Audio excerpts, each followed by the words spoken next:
Hey there YouTube, it is Friday the 16th of October and I have an unboxing for you today, and it is another thing from Apple. Yesterday was the Forte from 12 South. Today is what I was hoping to get yesterday, and that is the Magic Trackpad 2. So this finally came in stock at Pioneer Place today, which is what I figured it would be. So, as you can see over here, I do already have a Magic Trackpad, and in fact, I actually returned the second Magic Trackpad I had to get this, so it was a $60 upgrade, because this is $130. It's not cheap. Yeah, and what's interesting is it also requires Bluetooth 4. So I don't think this will work with my Mac Pro at all. Luckily it'll work with my MacBook Pro because that's new enough. Let's see. It does include a charge cable, so that's good, because this charges via the Lightning cable. So, let's see if there's any real easy way to get the shrink wrapping on this started. I don't really think there is. Wow, this might be the most well-packed, well-wrapped, for that matter, thing that I've seen out of Apple in a while, probably because it's $130. Wow, alright, let's see if we can get anything going with the scissors here. There we go. Scratch the box in the process. So, there. Finally got that started. There we go. So, this slides out, and as you can see, it takes up the entire box. There's really no wasted space on this guy. If we pull it out, we have the Lightning cable here, which is nice if you need it for charging. I don't, because this is probably my 30th Lightning cable now. And of course here is the documentation for the Magic Trackpad 2.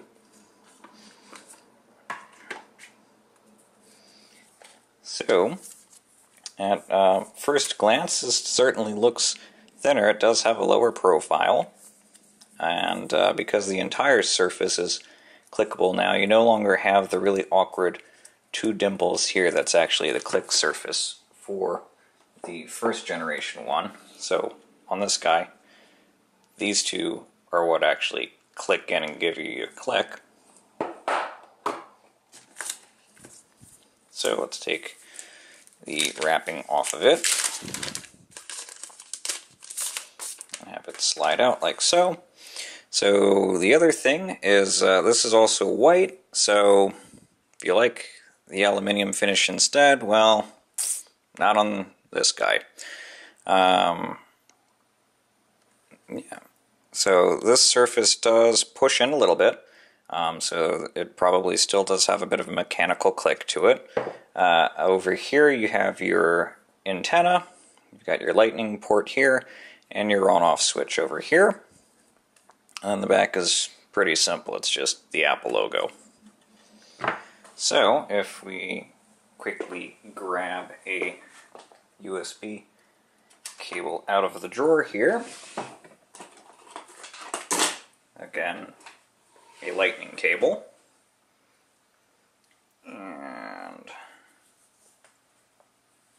plug in the USB cable to a free USB port.